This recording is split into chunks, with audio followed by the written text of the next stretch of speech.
नमस्कार विद्यार्थी मित्र मैत्रिणींनो, VSMPSC अकॅडमीच्या लर्निंग प्लॅटफॉर्मवरती तुमचं पुन्हा एकदा स्वागत आहे.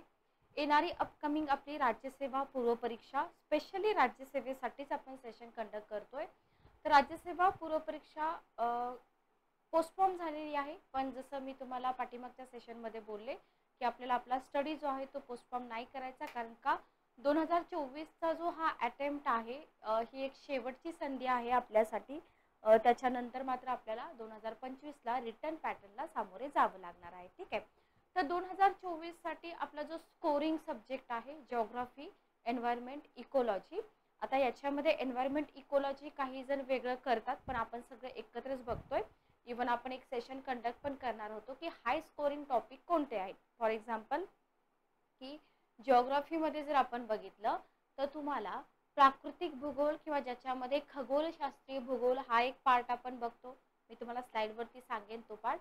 त्याच्यानंतर जिओमॉर्फोलॉजी आहे, क्लायमेटोलॉजी आहे, ओशनोग्राफी आहे, जिओलॉजी आहे. जिओलॉजीचा जो सिलेबस आहे आयोगाने आपल्याला दिलेला नाही, पण एक्झाम्पल घ्यायचं झालं तर आपल्याला खडकशास्त्र जे आहेत ना, किंवा आपल्या भारताची खडकशास्त्रीय रचना कशी आहे त्याच्यावरती क्वेश्चन विचारले जातात. तर तो पार्ट जिओलॉजीचाच येतो, लक्षात घ्या. किंवा महाराष्ट्राचा भूगोल असेल, भारताचा भूगोल असेल, जवळजवळ 9 कंपोनंट आहेत ज्याच्यावरती आपल्याला आयोग क्वेश्चन विचारतो. पण याचा अर्थ असा आहे का की तुमच्या प्रत्येक 9च्या 9 कंपोनंट वरती प्रत्येक वर्षी क्वेश्चन येतो? नाही, लक्षात घ्या. फॉर एक्झाम्पल जर तुम्ही बघितलं खगोलशास्त्रीय भूगोल, अगदी बेसिक आहे. जास्तीत जास्त खगोलशास्त्रीय भूगोलाच्या जर तुम्ही नोट्स काढल्या तर एक 8 ते 10 पेजेसच्या, काही विद्यार्थी 1 ते 2 पेजेसमध्ये पण संपवतात, पण असं करू नका. 8 ते 10 पेजेसच्या नोट्स बनतात. तेवढ्या नोट्स केल्या तर तुमचा खगोलशास्त्रीय भूगोल कंप्लीट होतो. प्रत्येक वर्षी जर तुम्ही 18 पासून 23 पर्यंतचे पेपर्स काढून बघितले तर तुम्हाला तिथे काय दिसतं, 18 पासून 23 पर्यंतच्या पेपरमध्ये तुम्हाला प्रत्येक वर्षी एका मार्काला खगोलशास्त्रीय भूगोलावरती क्वेश्चन आलेला आहे. फॉर एक्झाम्पल 23चा पेपर काढा. 23च्या पेपरमध्ये तुम्हाला मला वाटते याच्यावरती क्वेश्चन विचारलेला आहे, ग्रहण जे आहे ना, चंद्रग्रहण, सूर्यग्रहण, त्याच्यावरती क्वेश्चन विचारलाय. पाठीमागच्या एक्झाममध्ये तुम्हाला blood moon, new moon, blue moon याच्यावरती क्वेश्चन विचारलेला आहे. त्याच्या आधी तुम्हाला पृथ्वीचं परिवलन, परिभ्रमण याच्यावरती क्वेश्चन विचारलाय. काही एक्झाममध्ये तुम्हाला स्पेसिफिक एखादा ग्रह आहे त्या ग्रहाबद्दलची वैशिष्ट्ये विचारलेली आहे. तर सांगण्याचा उद्देश काय माझा की हा जो भाग आहे हा भाग तुम्हाला करायचाच आहे, बरोबर. तर हा झाला मुद्दा आपला खगोलशास्त्रीय भूगोलाबद्दलचा. आता तुम्ही म्हणाल की मॅडम तुम्ही सेशनच्या सुरुवातीला हे का सांगताय? सांगते मी तुम्हाला की हे का सांगते मी. याच्यामध्ये 9 कॉम्पोनंट मध्ये जिओमॉर्फोलॉजी हा एक भाग येतो, लक्षात घ्या, ज्याचं सेशन आज आपण कंडक्ट करतोय. आपली ही सेशन सिरीज जी आहे ना, 11th स्टँडर्डचं जे बुक आहे आपलं स्टेट बोर्डाचं, NCERTचं नाही, NCERTची आपण सेपरेटली बॅच घेणार आहोत. तर स्टेट बोर्डाचं जे बुक आहे आपलं भूगोलाचं, तर त्या भूगोलाच्या पुस्तकावरती आपली ही सिरीज आधारित असेल. लक्षात घ्या, हे बेसिक आहे. याच्याही पेक्षा आपल्याला पुढे जाऊन खूप काही शिकावं लागतं, ज्याच्यामध्ये आर्थिक भूगोल आहे, मानव भूगोल आहे, फॉर एक्झाम्पल काही सिद्धांत असतात, थेरीज असतात, ज्या तुम्हाला स्टेट बोर्डाच्या पुस्तकामध्ये मिळत नाहीत, पण त्या आपल्याला शिकाव्या लागतात. ठीक आहे, ओके.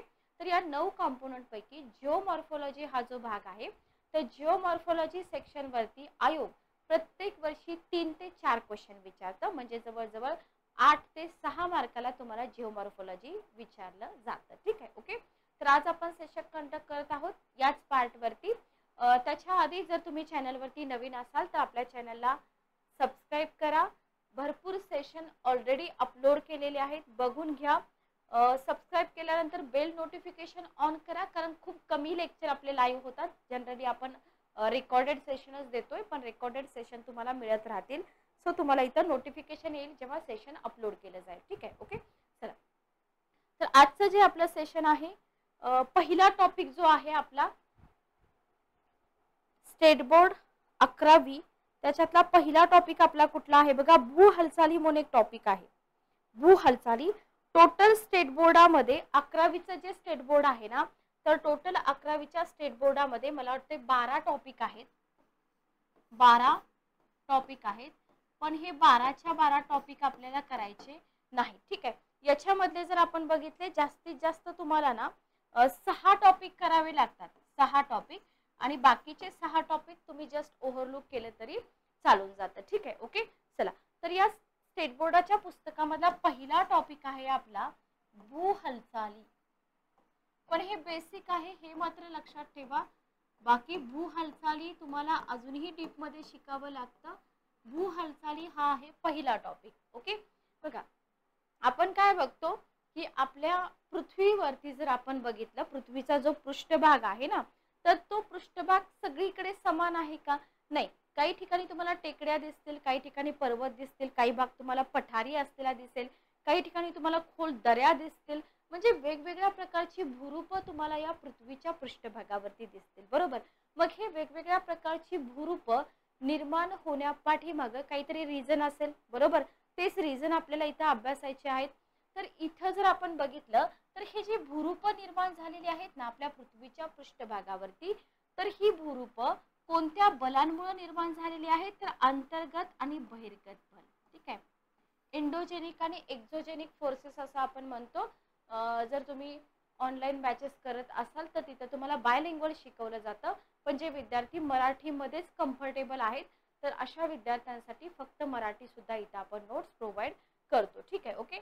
तर या भूरूपांची जी निर्मिती आहे, फॉर एक्झाम्पल टेकड्या असतील, पर्वत, पठारे, दरे, तर यांची निर्मिती जी आहे ना पृथ्वीच्या पृष्ठभागावरती अंतर्गत आणि बहिर्गत बलांमुळे झालेली आहे. ठीक आहे. ओके.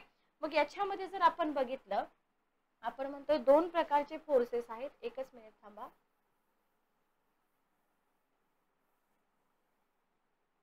याच्यामध्ये आपण म्हणतोय अंतर्गत आणि बहिर्गत. ठीक आहे. ओके. अंतर्गत आणि बहिर्गत. आता इथं अंतर्गत प्रक्रिया असतात ना, याला आपण 1 नंबर देऊया. तर या अंतर्गतचे पुन्हा प्रकार पडतात. याच्यामध्ये मंद हालचाली आणि शीघ्र हालचाली. आपण काय करतो माहिती का, आपण हे करत नाही, एंडोजेनिक एक्झोजेनिक फोर्सेस आपण करत नाही. आपण डायरेक्ट ज्वालामुखी, भूकंप हे टॉपिक घेतो. लक्षात घ्या. असं करू नका. फॅक्ट बेस्ड क्वेश्चन विचारले जातात पण कॉन्सेप्ट बेस्ड क्वेश्चन जास्त विचारले जातात. हे आपल्याला इथं थोडंसं लक्षात घ्यायचं आहे. तर या अंतर्गत प्रक्रियांचे मंद हालचाली आणि शीघ्र हालचाली असे दोन प्रकार पडतात. लक्षात घ्या. मग पृथ्वीचा पृष्ठभाग जो आहे ना, आपण काय बोललो की पृथ्वीचा पृष्ठभाग एकसारखा नाही. बरोबर. काही ठिकाणी दऱ्या आहेत, काही ठिकाणी पर्वत आहेत, काही ठिकाणी पठारी भाग आहे. तर हा जो पृथ्वीचा पृष्ठभाग आहे ना, हा मंद गतीने बदलतोय. लक्षात घ्या. हा कसा आहे? मंद गतीने बदलतोय आणि सगळ्यात महत्त्वाचं म्हणजे कॉन्स्टंटली, सातत्याने बदलत आहे. ठीक आहे. ओके. इवन आपण आता पण एक्झाम्पल काय देतो की हिमालय पर्वताची उंची अजूनही वाढत आहे. मग याचा अर्थ असा आहे का की तुम्हाला अचानकच हिमालय पर्वत खूप जास्त उंच असलेला दिसून येतो? असं नाहीये. तर त्याच्यामध्ये मायनर चेंजेस होत असतात, पण होत असतात. तर हा जो पृथ्वीचा पृष्ठभाग आहे ना, हा पृष्ठभाग मंद गतीनं पण सातत्याने बदलत असतो. लक्षात घ्या. ठीक आहे. ओके. क्लिअर. आता याच्यावरती जे बदल होतात ना, ते कशामुळे होतात? बलांमुळे होतात. बरोबर. आत्ताच आपण बघितलं अंतर्गत आणि बहिर्गत बल. अंतर्गत मध्ये तुम्हाला मंद आणि शीघ्र हालचाली. बरोबर. मग याच्यामध्ये ताण आणि दाब. ठीक आहे. ताण आणि दाब. तर याच्यामध्ये टेन्शन आणि प्रेशर आपण म्हणतो. या पद्धतीचे बदल घडून येतात या बलामुळे आणि पृथ्वीच्या अंतरंगातील प्रक्रियांचं निरीक्षण आपल्याला करता येतं का? नाही.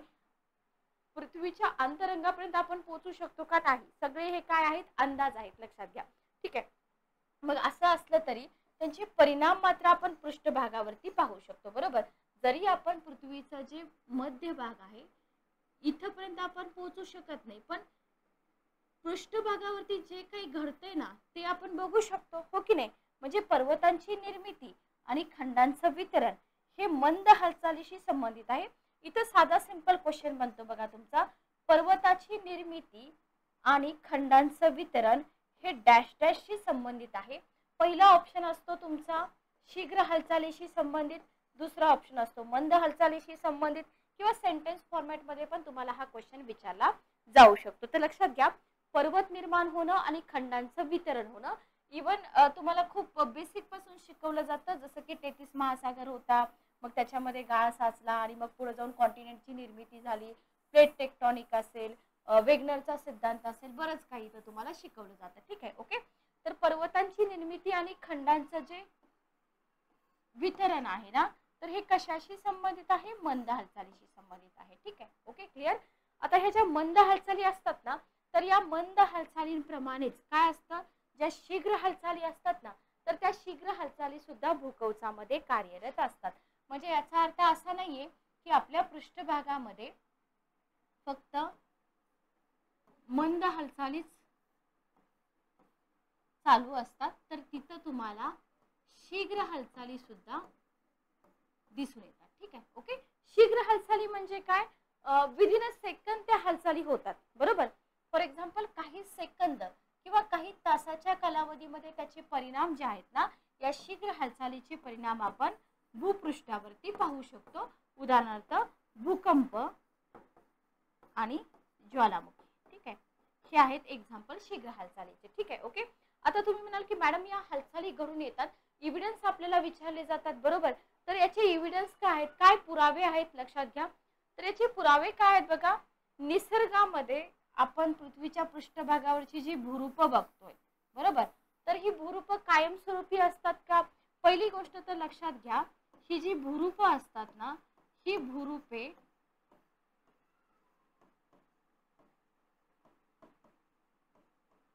कायमस्वरूपी नसतात.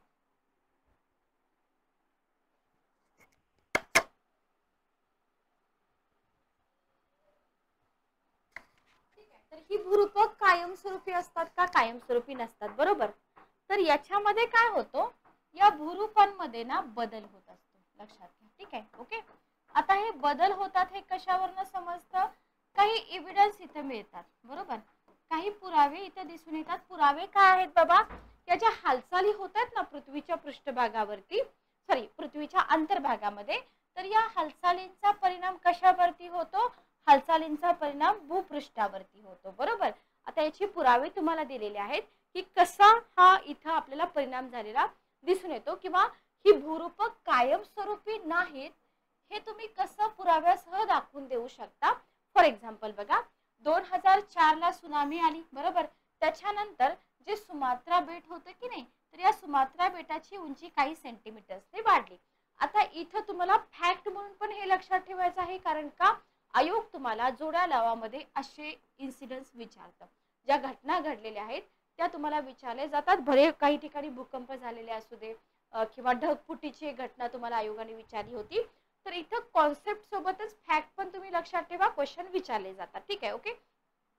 हिमालयामधील शिवालिक, मध्य हिमालय, हिमाद्री पर्वतरांगांची निर्मिती. जेव्हा आपण हिमालय डीप मध्ये शिकू तेव्हा हिमालय रेंजेस जे आहेत ना त्याचं वर्गीकरण केलं जातं, बऱ्याच बेसिसवरती केलं जातं. जसं की तुम्ही इथं उंचीनुसार आपण बघतो, तर इथं बृहद हिमालय आहे, हिमाद्री आहे, त्याच्यानंतर तुम्हाला कुमाऊ हिमालय, नेपाळ हिमालय, आसाम हिमालय असंही वर्गीकरण केलं जातं. तर ते आपण पुढे बघूया. पण इथं तुम्हाला निसर्गात भूरूप कायमस्वरूपी नसतात आणि हे का बदलतात? भू हालचालींमुळे बदलतात. ठीक आहे, ओके. त्याच्यानंतर बघा, नोव्हेंबर 1963 मध्ये आइसलँड जवळ एक बेट समुद्र सपाटीच्या वर आल्याचं वार्तांकन काही नाविकांनी केलं आणि हे नाविक त्या परिसरातून जात असताना त्यांनी काय केलेलं आहे हे बघितलेलं आहे. म्हणजे या घटना ज्या आहेत ना, या घटना का घडल्या? तर पृथ्वीच्या अंतरंगामध्ये या ज्या हालचाली होत आहेत ना, या हालचालीमुळे या घटना घडलेल्या आहेत. Okay, clear. फक्त ही तुमची कॉन्सेप्ट झाली आणि ह्या तुमच्या फॅक्ट झाल्या, ज्या तुम्हाला आयोग जोड्या लावामध्ये किंवा फिल इन द ब्लँक्स मध्ये विचारू शकतात.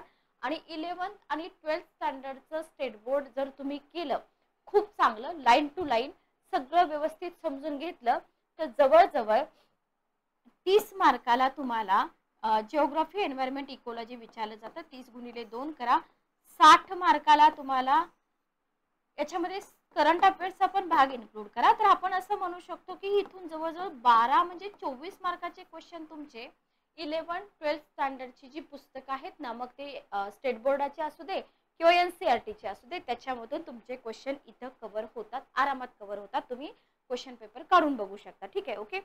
सुनामी नंतर काय झालं बघा, सुनामी नंतर काही बेटे लुप्त झाल्याचं पण निदर्शनाला आलेलं आहे. उदाहरणार्थ मेगापूर. ठीक आहे, ओके. त्याच्यानंतर खाली तुम्हाला एक पॉइंट दिलेला आहे, मुंबई बेटाच्या आग्नेयेला माझगाव गोदी जवळ वनांसह जमीन बुडवल्याचे पुरावे आहेत आणि या खाडीत काही खोलवर आजही वृक्षांचे बुंदे आढळतात. तर हे सगळं काय आहे? हे सगळं पृथ्वीच्या अंतर्गत ज्या हालचाली होतात, मग त्या मंद हालचाली असू दे किंवा शीघ्र हालचाली असू दे, तर या घटना घडतात याचे पुरावे तुम्हाला इथे दिलेले आहेत. ठीक आहे, एक्झाम्पल मध्ये तुम्हाला इथे काय केलेले आहेत, पुरावे दिलेले आहेत. ठीक आहे, ओके, क्लिअर. याच्यामध्ये काय काय लक्षात ठेवायचं ते मी तुम्हाला सांगितलंय. आता स्टेट बोर्डामध्ये ना तुम्हाला अशा प्रकारचे काही बॉक्स दिलेले असतात, ते तुम्हाला करायचे. याला आपण IMP म्हणूया, इम्पॉर्टंट. ठीक आहे, इथं तुम्हाला काय दिलंय, इथं तुम्हाला 16 जूनची एक घटना दिलेली आहे. 16 जून 1819 इथं कच्छ या ठिकाणी झालेल्या भूकंपाबद्दल तुम्हाला दिलेलं आहे. तर तुम्हाला हे भूकंप जगातील जे मोठे भूकंप असतील की नाही, इव्हन आपल्या भारतामध्ये झालेले, तर ते भूकंप तुम्हाला कसे विचारतात माहिती का, अ गट आणि ब गट. एका बाजूला तुम्हाला इथं कच्छ देतील, इकडं तुम्हाला डेट देतील, इथं किल्लारी देतील, इकडं तुम्हाला डेट देतील, अशा प्रकारे. ठीक आहे, ओके. तर हा भूकंप कधी झाला होता, 16 जून 1819. इथं जो भूकंप झाला होता त्याच्यामुळे काय झालं होतं, किनारपट्टीचा बराचसा भाग खचला गेला होता. आता हे इथे का दिलंय, शीघ्र हालचाली. भूकंपाला आपण कशामध्ये इन्क्लूड करतो, भूकंपाला आपण शीघ्र हालचालीमध्ये इन्क्लूड करतो, बरोबर. मग या शीघ्र हालचालीमुळे जे भूरूप बदललेलं आहे ना, त्याचा तुम्हाला इथे एक पुरावा दिलेला आहे. ठीक आहे, जहाजे असतील, स्थानिक मासेमारी करणाऱ्या बोटी असतील, त्याचं नुकसान झालं असलं काही तुम्हाला विचारत नाहीत. तर इथं सिंद्री या ठिकाणी एक किल्ला होता, तर या किल्ल्याचा एक भाग वगळता पूर्ण किल्ला पाण्याखाली गेला, हे तुम्हाला दिलेलं आहे. आणि त्याच दरम्यान इथं 1550 मध्ये 1550 चौरस किमी लांबीचा जो भूभाग आहे तो उंचावला गेल्याचा इथं दिलेला आहे. म्हणजे काय माहिती का, 16 जून 1819 ला जो कच्छ मध्ये भूकंप झाला होता, या भूकंपामुळे 2 घटना घडल्या. कोणत्या घटना घडल्या, किनारपट्टीचा भाग खचला गेला आणि दुसरी गोष्ट इथं काही 1550 चौरस किमीचा भूभाग उंचावला गेला, बरोबर. म्हणजे काही भूभाग खचला गेला, काही भूभाग उंचावला गेला, असं तुम्ही इथं लक्षात ठेवू शकता. ठीक आहे, ओके. त्यालाच हा जो भाग उंचावला गेला त्यालाच अल्लाह बंधारा असं म्हटलं जातं. स्थानिक लोक काय म्हणतात, त्याला अल्लाह बंधारा असं म्हणतात. ठीक आहे, ओके, क्लिअर. तर हे लक्षात ठेवा, फॅक्ट तुम्हाला विचारल्या जातात. त्याच्यानंतर इथं आपण बघूया आता मंद हालचाली. आता मंद हालचाली ज्या असतात ना, की आता कुठल्याही हालचाली असू द्या, पृथ्वीच्या अंतरंगामध्ये जितकं आपण हे वाचतोय ना, तितकं हे घडतं. म्हणजे ज्या घटना घडतात पृथ्वीच्या अंतरंगामध्ये त्याच्यामध्ये खूप कॉम्प्लिकेशन असतात. पण आपल्याला तिथपर्यंत अभ्यास करायचा आहे का, नाही. आपल्याला आपली प्रिलियम पास होण्यापुरताच इथं हा भाग समजून घ्यायचा आहे. तर भू हालचालींची प्रक्रिया कशी असते, कॉम्प्लिकेटेड असते, गुंतागुंतीची असते, बरोबर. म्हणजे त्या कशा असतात, एकमेकांशी संबंधित असतात. ओके. आणि अंतर्गत बलामुळे काय होतं, भूकवचामध्ये ज्या हालचाली घडून येतात ना, त्यांना भूविवर्तनिकी हालचाल असं म्हणतात. लक्षात ठेवा, अंतर्गत बलामुळे. लक्षात घ्या, सेंटेन्स काय दिलं जातं माहिती का तुम्हाला, अंतर्गत बलाच्या ठिकाणी काय केलं जातं, आयोग इथं तुम्हाला बहिर्गत बल देतं. ठीक आहे, आणि मग हाच आपला एरर असतो. सेंटेन्स असतं की बहिर्गत बलामुळे भूकवचाच्या ज्या हालचाली घडून येतात त्यांना भूविवर्तनिकी हालचाली म्हणतात. मग आपण घाईघाईमध्ये बरोबर करतो, आपण व्यवस्थित वाचलेलं नसतं की अरे इथं ना अंतर्गत बल हवंय, बहिर्गत बल नकोय. ठीक आहे, ओके, लक्षात घ्या. आता इथं ज्या भूविवर्तनिकी हालचाली, पुन्हा पुन्हा मी रिपीट करते, भूविवर्तनिकी हालचाली कोणत्या बलामुळं भूकवचामध्ये ज्या घडून येणाऱ्या हालचाली आहेत त्यांना म्हटलं जातं, तर अंतर्गत बलामुळं, बरोबर. आणि या हालचाली ज्या असतात ना, ज्या हालचाली अंतर्गत बलामुळे घडून येतात, लक्षात घ्या, ज्यांना आपण भूविवर्तनिकी हालचाली असं म्हणतो. काय म्हणतो आपण याला, भूविवर्तनिकी हालचाली. तर या भूविवर्तनिकी हालचालीचे 2 प्रकार किंवा 2 गट म्हणा, 2 गट केले जातात. कशावरून केले जातात, तर त्या हालचालींची दिशा कशी आहे, बरोबर. या ज्या हालचाली आहेत ना, या हालचालींची दिशा कशी आहे, कोणत्या बेसिसवरती, दिशा कशी आहे, त्याच्यानुसार ऊर्ध्वगामी आणि क्षितिज समांतर. ठीक आहे, असे 2 गट केले जातात, लक्षात घ्या.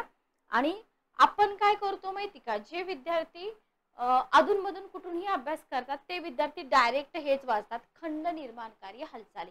आणि मग शेवटपर्यंत आपल्याला कळत नाही की जिओमॉर्फॉलॉजी नक्की स्टार्ट कुठून होतं, कुठून आपल्याला हा अभ्यास करावा लागतो, कुठून हा पार्ट आपल्याला कव्हर करावा लागतो, लक्षात घ्या. तर इथं तुम्ही जर एंडोजेनिक एक्झोजेनिक फोर्सेस याच्याही अगोदर काही पार्ट करावा लागतो. पृथ्वीचा अंतरंग कसा आहे, शिलावरण म्हणजे काय, मोह विलगता काय आहे, गटेनबर्ग विलगता काय आहे, याच्याही आधीचा पार्ट आहे. पण आपण काय करतोय, आपण इथं रिव्हिजन म्हणून 11th स्टँडर्डचं बुक घेतो. ठीक आहे, ओके. डिस्क्रिप्शन बॉक्समध्ये तुम्हाला 2025 साठी जे विद्यार्थी तयारी करतात तिथे तुम्हाला GS पेपर 1, जिओग्राफी, त्याच्यानंतर जिओग्राफी ऑप्शनल आणि स्पेशली प्रिलियम बॅच अशा 3 बॅचेसच्या लिंक तुम्हाला मिळतील आणि तुम्हाला तिथं कॉन्टॅक्ट नंबर पण मिळून जाईल. तुम्ही इन्फॉर्मेशनसाठी कॉल करू शकता. ठीक आहे, ओके.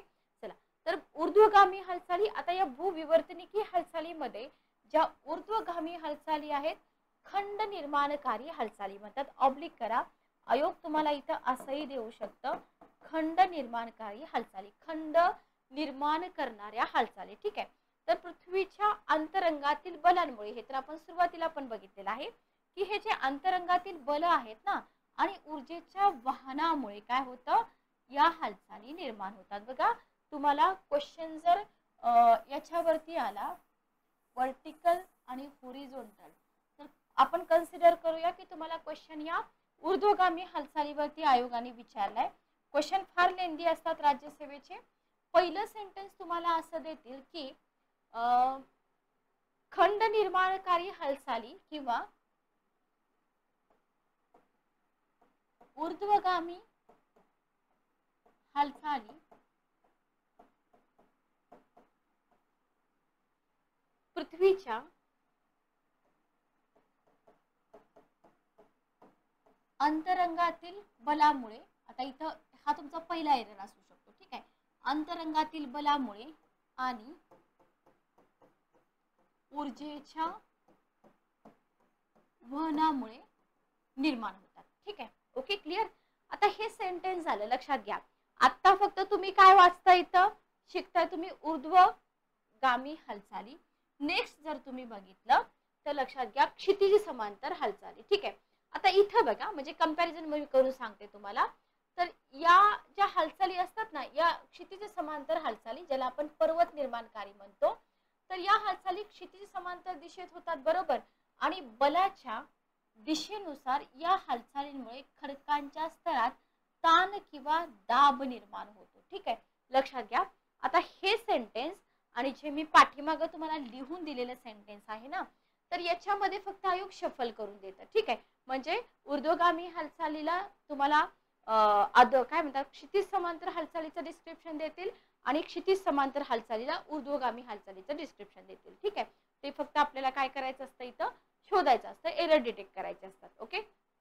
तर या ज्या खंड निर्माण करणाऱ्या हालचाली असतात ना, ह्या अंतरंगातील बलामुळे आणि ऊर्जेच्या वहनामुळे निर्माण होतात. ठीक आहे, ओके. पृथ्वीचं जे केंद्र असतं ना, तर या पृथ्वीच्या केंद्राकडून भूपृष्ठाकडे किंवा भूपृष्ठाकडून केंद्राकडे, ओके, तर या हालचाली असतात ना अति मंद गतीने होत असतात. याला तुम्ही सेकंड पॉइंट करू शकता.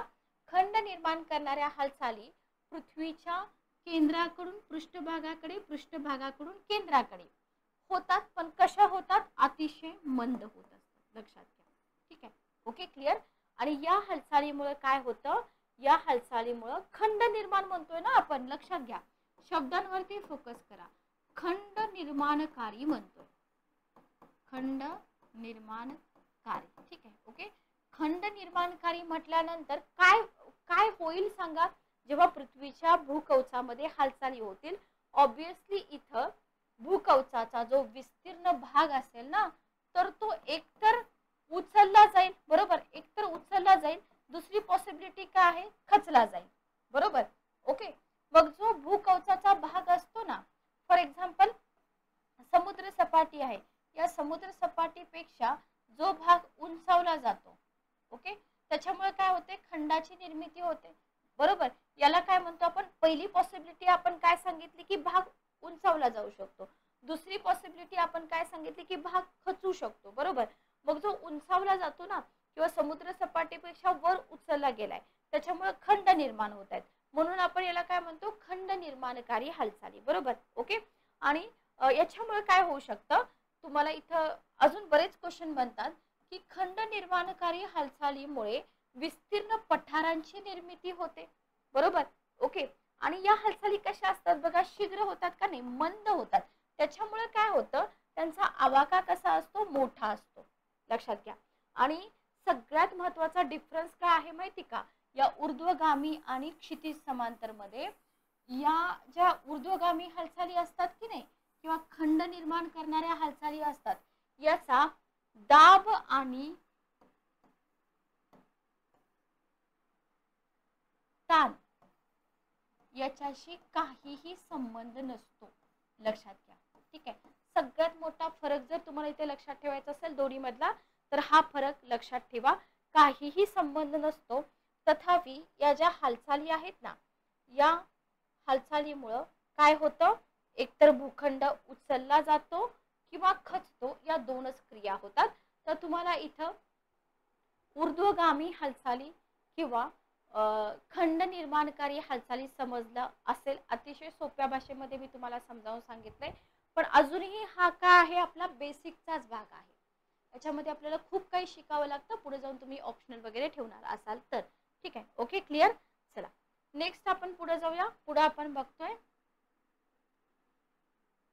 पर्वत निर्माणकारी हालचाली. आता इथं सगळ्यात महत्वाचं काय आहे बघा, इथं आपण म्हणतो की इथं ताण आणि दाब निर्माण होतं, तिथं होत होता का नाही, हा पहिला महत्वाचा क्रिया. ठीक आहे, सॉरी, पहिला महत्वाचा पॉइंट.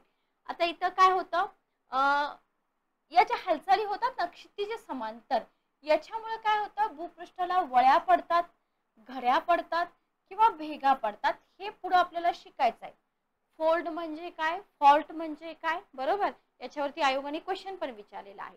तर या हालचाली पण विद्यार्थी काय करतात माहिती का, पेपर अनालिसिस करतात. पेपर अनालिसिस मध्ये तुम्हाला हे फोल्ड, टाइप्स ऑफ फोल्ड असतील, फॉल्ट असतील, जे काय असेल ते असेल, हे सर्च करतात, तेवढंच वाचतात. पण जर तुम्हाला पाठीमागचा बेसिकचा भागच जर क्लिअर नसेल, ठीक आहे, तर हे समजेल का हो, अजिबात समजणार नाही. तात्पुरतं समजेल आणि पुन्हा त्याच्यावरती जर आयोगाने मॉडरेट टू डिफिकल्ट लेवलचा क्वेश्चन बनवला तर तो क्वेश्चन तुमचा सॉल्व्ह होणार नाही. म्हणून बेसिक टू ॲडव्हान्स आपल्याला इथे शिकावं लागतं. तर या ज्या हालचाली असतात ना, पर्वत निर्माणकारी हालचाली. ओके. या हालचालीमुळे काय होतं, पर्वतांची निर्मिती होते. जसे खंड निर्माणकारी हालचालीमुळे काय होत होतं, खंडांची निर्मिती होत होती, बरोबर. तसं इथं पर्वत निर्माणकारी हालचालीमुळे काय होते, पर्वताची निर्मिती होते. पण सगळ्यात महत्वाचं काय, इथं ताण आणि दाब खूप महत्वाचा आहे, लक्षात घ्या. ओके. या पण हालचाली कशा आहेत, मंद आहेत, बरोबर. आपण मंद हालचालीच बघतोय, शीघ्र हालचाली बघितले का आपण. शीघ्र हालचालीमध्ये दोनच टॉपिक आपल्याला शिकायचे, ज्वालामुखी आणि भूकंप. म्हणजे सुनामी वगैरे पण येतं त्याच्यामध्ये, पण ते आपण जास्त महत्वाचं काय आहे, भूकंप आणि ज्वालामुखी.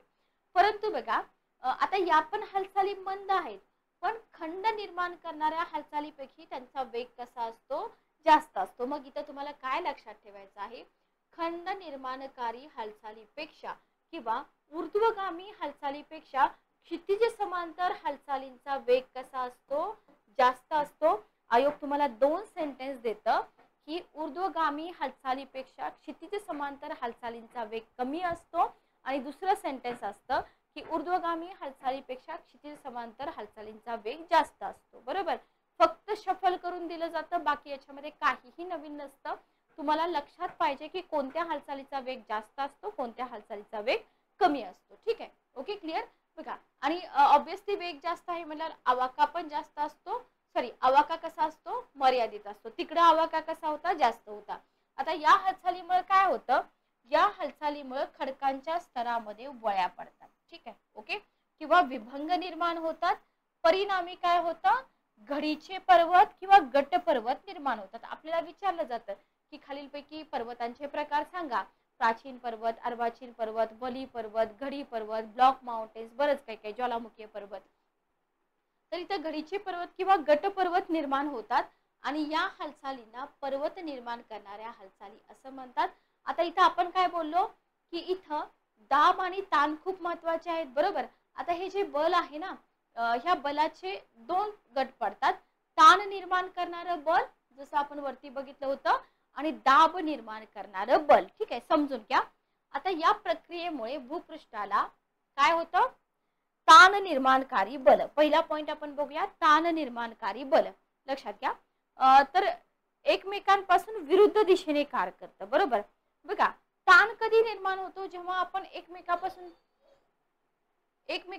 आपण विरुद्ध दिशेला काम करतो, बरोबर.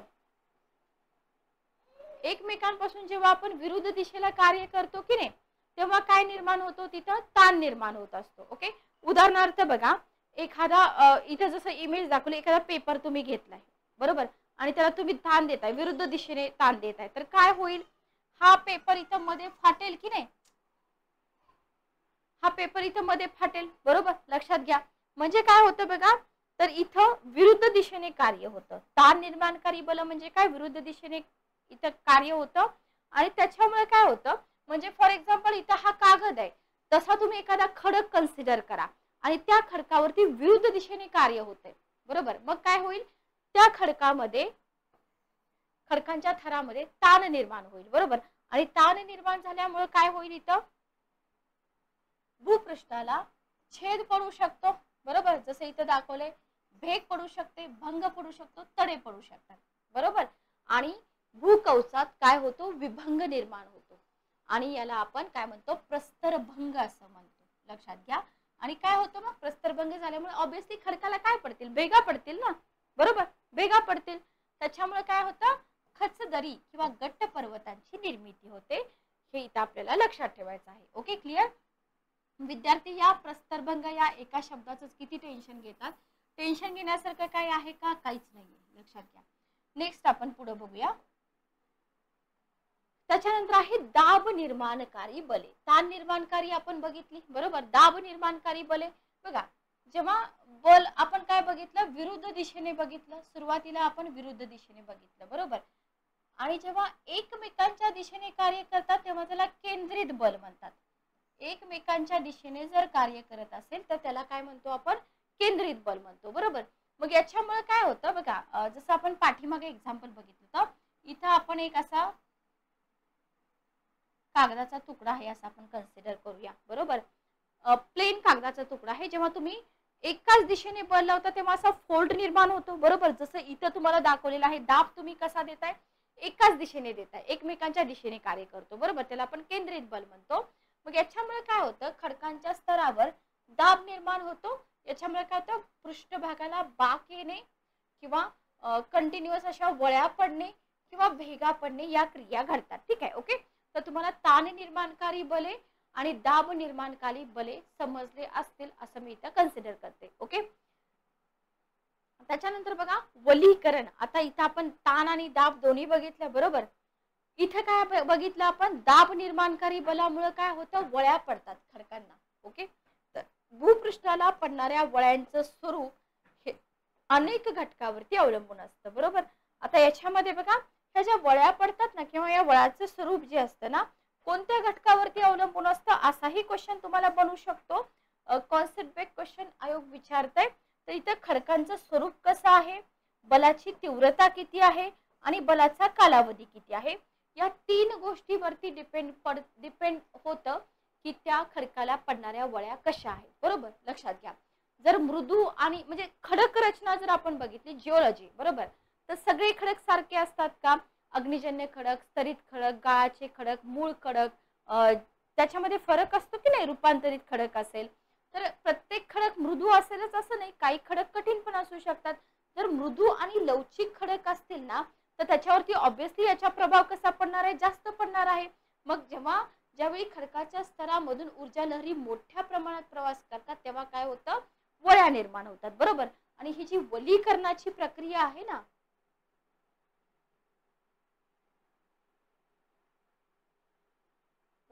तर ही प्रक्रिया कशाला कारणीभूत ठरते, जे वली पर्वत असतात ना तर या वली पर्वताच्या निर्मितीला कारणीभूत ठरते. इथून तुम्हाला साधा सिंपल फॅक्ट बेस्ड क्वेश्चन विचारला जातो, खालीलपैकी ज्या पर्वतांचे एक्झाम्पल दिलेले आहेत कोणते पर्वत हे वली पर्वत आहेत. लक्षात घ्या. तर इथं हिमालय पर्वत हा वली पर्वत आहे, आल्प्स पर्वत हा वली पर्वत आहे, रॉकी पर्वत वली आहे, अँडीज पर्वत वली आहे. ठीक आहे, ओके. तर हे आपण इथं दाब निर्माणकारी हालचाली ज्या आहेत ना किंवा दाब निर्माणकारी बल जे आहेत ना, तर या बलामुळे कवचाच्या दोन भागामधील जे पृथ्वीचं भूकवच आहे ना, तर हे भागातील खडक काय करतात, एकमेकांकडे ढकलले जातात, ठीक आहे. आणि त्याच्यामुळे काय होतं, तो भाग संकुचित होतो आणि तो भाग जाड होतो आणि बलाचा परिणाम झालेल्या खडकाचा प्रतिसाद हा तो खडक, पुन्हा पुन्हा आपण ते घटक कन्सिडर करतोय. एकतर तो खडक कसा आहे, बरोबर, तीव्रता कशी आहे, कालावधी कसा आहे, तर तो खडक कसा आहे, मृदू आहे, कठीण आहे. तर इथं खडकाचा प्रतिसाद कशावरती डिपेंड करतो, खडक किती कठीण आहे आणि बलाचा प्रवेग किती आहे याच्यावरती अवलंबून असतो, बरोबर. मग दाब निर्माणकारी बलामुळे काय होतं, खडकाला कधी वळ्या पडतील, तो खडक कठीण असल्यावर पडतील का नाही, जर तो खडक लवचिक असेल तरच वळ्या पडतील, बरोबर. म्हणजे भूकवचापर्यंत आपण जाऊ शकतो का, नाही जाऊ शकत. पण पृथ्वीच्या भूकवचामध्ये खोलवर जे खडक असतात ना, ते कसे असतात, प्रचंड प्रेशर खाली असतात, दाबाखाली असतात, बरोबर. मग सामान्यतः ते कसे असणार आहेत, लवचिकच असणार आहेत, सिंपल आहे ना. तर हे तुम्हाला समजून घ्यायचं आहे. तर प्रचंड दाबाखाली असणारे खडक कसे असणार आहेत, लवचिकच असणार आहेत, लक्षात घ्या. आणि असे खडक सहसा तुटत नाहीत, त्यांना वळ्या पडतात. लवचिक असल्यामुळे ते तुटत नाहीत, लक्षात घ्या. त्यांना काय पडतील, वळ्या पडतील. आणि खोलवर भागात धीम्या गतीने आलेल्या बलाने काय होतं, इथं वळ्या पडलेल्या दिसून येतात. तर ह्या सगळ्या छोट्या मोठ्या कॉन्सेप्ट समजून घ्या. डेफिनेटली तुम्हाला जिओग्राफीला याचा फार मोठा फायदा तिथं होऊन जातो, ठीक आहे. Okay, clear. चला नेक्स्ट आपण पुढे जाऊया. बघा, आता इथं आपण बघितलं वळ्या का पडतात, कशामुळे पडतात. आता या वळ्यांचे भाग बघा, भूकवचामध्ये वळ्या निर्माण होतात आपण बघितलं, बरोबर. आता वळ्यांच्या दोन्ही बाजू ज्या असतात ना, वळ्यांच्या ज्या दोन्ही बाजू असतात, फॉर एक्झाम्पल बघा, इथं मी काढून दाखवते तुम्हाला. बघा, सिंपल आहे. ही एक बाजू आहे, ही एक बाजू आहे. याला काय म्हटलं जातं, याला म्हटलं जातं भुजा, ठीक आहे. ओके, वळ्यांच्या ज्या दोन बाजू असतात ना, दोन्ही बाजूंना भुजा म्हणतात. ओके, अक्षीय प्रतल वळ्यांचे दोन भाग करतं. इथं जर तुम्ही बघितलं, याला आपण काय म्हणतो, अक्षीय प्रतल म्हणतो, ठीक आहे. मी पेन चेंज करते म्हणजे तुमच्या लक्षात येईल. याला काय म्हणतो आपण, अक्षीय प्रतल म्हणतो, बरोबर. मग या अक्षीय प्रतलामुळे काय होतं, हा एक भाग, हा दुसरा भाग. ओके, अक्षीय प्रतल काय करतं, वळ्यांचे दोन भाग करतं. ऊर्ध्व दिशेत क्षितिज समांतर किंवा तिरपे असू शकतं. हे अक्षीय प्रतल जे आहे ना, ते ऊर्ध्व दिशेत पण असू शकतं, क्षितिज समांतर पण असू शकतं आणि तिरपं पण असू शकतं, लक्षात घ्या. जेव्हा मध्यभाग जो असतो ना, तो अधिक उंचीवर असतो, त्याच्या भुजा कशा असतात, अधोमुखी असतात, लक्षात घ्या. जर मधला भाग अधिक उंचीचा असेल, ओके, जर हा मधला भाग अधिक उंचीचा असेल तर काय होतं, भुजा कशा असतात, अधोमुखी असतात. ओके, त्याला काय म्हटलं जातं, अपनती वली असं म्हटलं जातं. बघूया आपण पुढं, अपनती वली असं म्हटलं जातं, ठीक आहे. ओके, याच्या उलट जर मधला भाग कमी उंचीचा असेल तर त्याच्या भुजा कशा असतात, एकमेकांकडे उतरतात, बरोबर. त्याला काय म्हटलं जातं, त्याला अभिनती असं म्हटलं जातं. ओके, इथं बघा, इथं तुम्हाला हा भाग उंचावलेला आहे, बरोबर. हा भाग, हा जो भाग आहे, हा भाग उंचावलेला आहे, याला काय म्हटलंय, अपनती म्हटलंय. किंवा हा भाग बघा, हा भाग उंचावलेला आहे, याला अपनती म्हटलंय, बरोबर.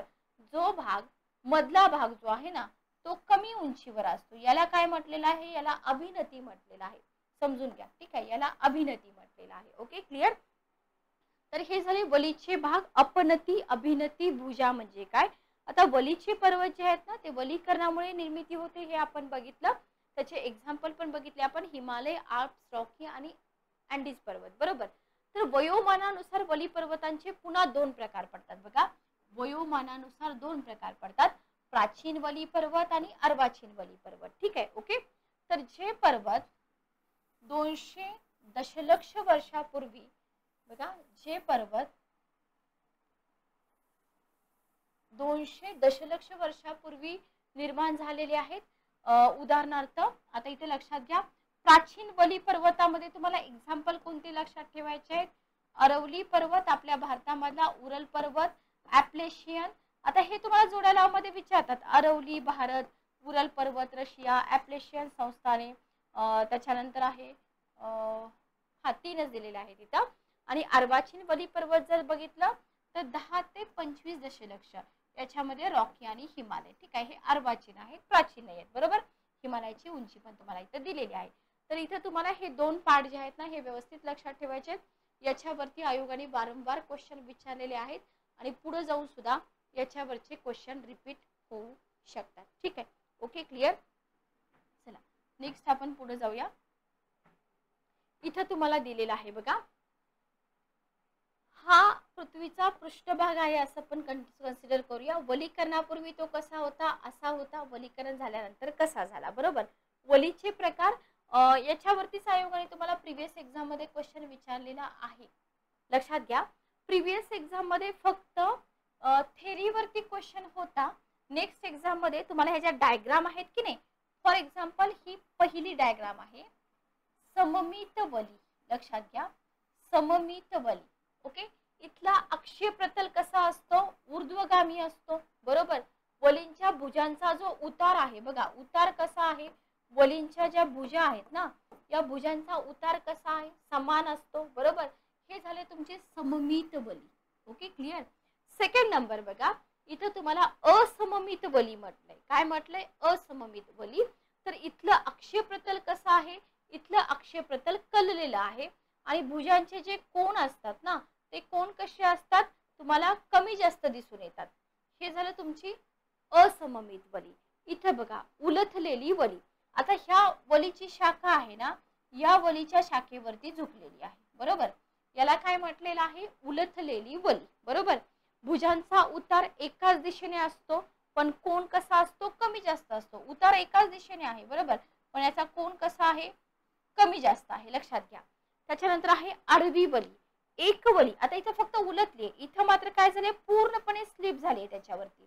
एक वली दुसऱ्या वलीवर क्षितिज समांतर दिशेने विसावलेली आहे आणि वळ्या एकाच दिशेने. इथं काय झाले बघा, एकाच डायरेक्शनने ह्या वळ्या वळलेल्या आहेत. याला तुम्ही काय म्हणणार, आडवी वळी. बरोबर. आणि पाचवा जो टाइप आहे आपला समनतिक वली. इथं तुम्हाला सरळ वळ्या दिसतात, अक्षीय प्रतल कसं दिसतं, ऊर्ध्वगामी झुकलेलं किंवा क्षितिज समांतर दिसतं. याला तुम्ही म्हणू शकता समनतिक वली. याच्यावरती क्वेश्चन विचारलेत, पुढेही जाऊन तुम्हाला क्वेश्चन विचारले जाऊ शकतात. फक्त अधूनमधून जर तुम्ही वाचलं तरच हा पार्ट तुम्हाला डिफिकल्ट जाणार आहे. म्हणजे जर तुम्ही मधूनच वाचलं की टाइप्स ऑफ फोल्ड्स म्हणजे काय, प्रस्तरभंग म्हणजे काय, तर तुम्हाला हा भाग कठीणच वाटणार आहे. जर तुम्ही सुरुवातीपासून व्यवस्थित केलं तर समजून जाईल. तर इथं आपले वळ्यांचे प्रकार वगैरे संपतात. त्याच्यानंतर आपला भाग येतो विभंग, प्रस्तरभंग. मला कमेंट बॉक्स मध्ये फक्त सांगा की याला इंग्रजीमध्ये काय म्हणतात, फोल्ड म्हणतात, फॉल्ट म्हणतात का काय म्हणतात. ठीक आहे, ओके. फोल्ड तर आपण बघितलं. ओके, बघा, पृथ्वीच्या अंतरंगातील एकमेकांच्या विरुद्ध दिशेने निर्माण होणाऱ्या बलामुळे काय होतं, खडकांच्या स्तरामध्ये ताण निर्माण होतो. पाठीमागे आपण बघितलं, खडकांना तडे पडतात. तडे पडलेल्या भागामध्ये खडक विस्थापित होतात. हे विस्थापन अधोगामी, ऊर्ध्वगामी किंवा क्षितिज समांतर असू शकतं आणि खडकांच्या विस्थापनानुसार काय होतं, विभंगाचे प्रकार करता येतात.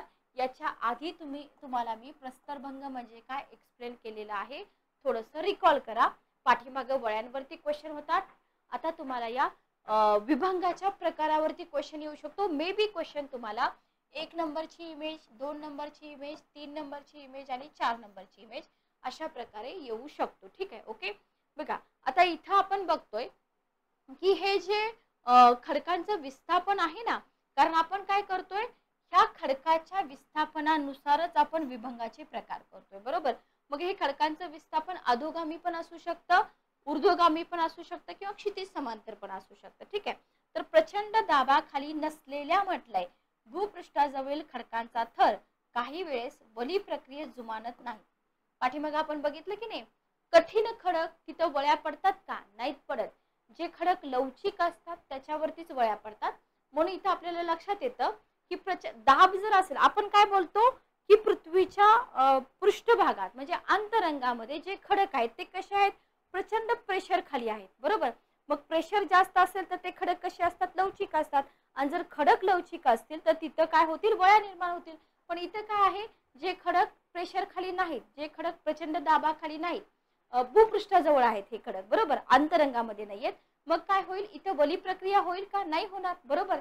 मग इथं अशा खडकावरती काय होतो, ताण पडल्यास तो खडक तुटू शकतो. बरोबर, डायरेक्ट तुटून जाऊ शकतो. आणि अशा खडकांच्या तुटण्याला विभंग, प्रस्तरभंग, भ्रंश असं म्हटलं जातं. ठीक आहे, व्हेरी व्हेरी इम्पॉर्टंट. ओके. जेव्हा खडक वली प्रक्रियेला जुमानत नाही तिथं काय होतं, खडक तुटतो. सोप्या भाषेमध्ये त्याला आपण काय म्हणतो, खडकाच्या तुटण्याला आपण 3 टाईप दिलेले आहेत, विभंग, प्रस्तरभंग किंवा भ्रंश, बरोबर.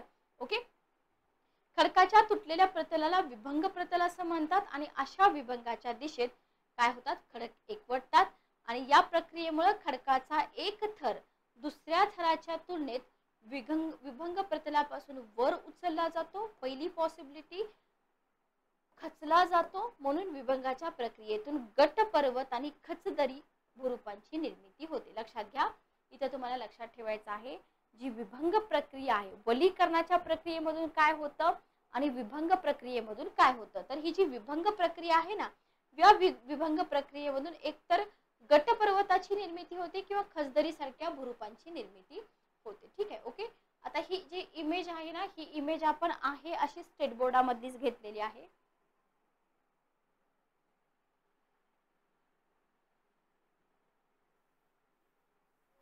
बघा, पहिली इमेज बघा, इथे तुम्हाला पहिली इमेज दिसत आहे. बघा, इथे तुम्हाला काय कन्सिडर करायचं आहे, हे खडक आहे. ठीक आहे, हे जे चौकोनी तुम्हाला दिलेले आहेत ना, हे खडक आहेत. ओके, आता इथे मी पेन चेंज करते, तुम्हाला दिसणार नाही. ब्ल्यू कलरचा पेन आपण घेऊया. बघा, तर सामान्य विभंग, पहिली डायग्राम आपण बघतोय, सामान्य विभंग. बघा, अशा प्रकारच्या विभंगाची निर्मिती. ओके, खडकाचा एक भाग, आता हा खडक आहे असं आपण कन्सिडर करूया, हा खडक आहे. ठीक आहे. ओके, आणि एकदम रफ डायग्राम मी काढते. ओके, तर इथे बघा, खडकाचा एक भाग काय होतो, विभंग प्रतलाच्या संदर्भाने सरकल्याने तुम्हाला इथं सामान्य विभंग निर्माण झाले, या भागाला सरकतो. ठीक आहे, आणि हा या भागाला सरकतो.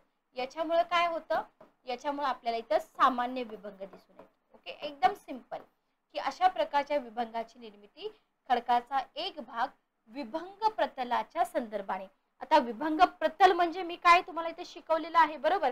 आणि यात विभंग प्रतल आकाशाभिमुख असतं. पुन्हा एकदा तुम्ही बघून घ्या, विभंग प्रतल म्हणजे काय, जोपर्यंत तुम्हाला ह्या डेफिनेशन लक्षात राहणार नाहीत. बघा, खडकाच्या तुटलेल्या प्रतलाला विभंग प्रतल असं म्हणतात, बरोबर. तर तुटलेलं जे प्रतल आहे, आता हा जो मधला भाग आहे हा तुटलेला आहे, याला तुम्ही काय म्हणणार, याला तुम्ही म्हणणार विभंग प्रतल, बरोबर. हे तुम्हाला डोक्यात कायम फिटच ठेवायचं आहे. तर यात विभंग प्रतल आकाशाभिमुख असतं, याला आपण सामान्य विभंग म्हणतो, बरोबर. उत्क्रम विभंग विरुद्ध दिशेने. बघा, इथे जर बघितलं, अशा प्रकारच्या विभंगाची निर्मिती खडकाचा एक भाग विभंग प्रतलाच्या संदर्भाने. आता हे विभंग प्रतलाच्या संदर्भाने काय झालेलं आहे, हा भाग उचलला जातो, हा भाग उचलला गेलाय. लक्षात घ्या, विभंग प्रतलाच्या तुलनेने हा भाग उचलला गेलाय, तेव्हा यात विभंग प्रतल कसं असतं, भूमी अभिमुख असतं. ठीक आहे. Okay, clear. हे झालं दुसरा टाइप. आपला तिसरा टाइप बघा, तिसरा टाइप काय आहे, कातर विभंग. ओके, तिसरा टाइप आहे आपला कातर विभंग. इमेज बघून घ्या, याच्यामध्ये बघा, विभंग प्रतलाच्या कोणत्याही एका बाजूच्या खडक स्तरामध्ये ऊर्ध्व दिशेने हालचाल होत नाही. बघा, इथं कुठेच ऊर्ध्व दिशेने हालचाल होत नाही. मग काय होतं, इथं क्षितिज समांतर. इथे बघा, ही हालचाल कशी आहे, क्षितिज समांतर. ॲरो बघा, हा ही हालचाल क्षितिज समांतर आहे. ठीक आहे, याला आपण काय म्हणतो, कातर विभंग. आणि जो पुढचा आपला टाइप आहे तो आहे प्रणोद विभंग. इथे बघा, एका बाजूचा भाग सुट्टा होऊन पुढच्या बाजूवर येऊन पडतो. डायग्राम मी पुन्हा एकदा दाखवते, ही आहे आपली चौथी डायग्राम. ठीक आहे. Okay, clear. आणि याच्यामध्ये काय होतं, विभंग प्रतलाचा कोन 45 डिग्री पेक्षा कमी असतो. ठीक आहे. Okay, clear. तर अशा प्रकारे तुम्हाला हे याचे प्रकार दिलेले आहेत, जे पुढे जाऊन तुम्हाला तुमच्या एक्झाम मध्ये विचारले जाऊ शकतात. ठीक आहे. ओके, तर 11th स्टँडर्ड पुस्तकातील चॅप्टर नंबर 1 हा आहे आपला पार्ट पहिला. पार्ट दुसरा पण तुम्हाला लगेच मिळून जाईल. तर सेशन कसं वाटलं कमेंट करून मला नक्की सांगा. भेटूया नेक्स्ट सेशन मध्ये. Good day, take care.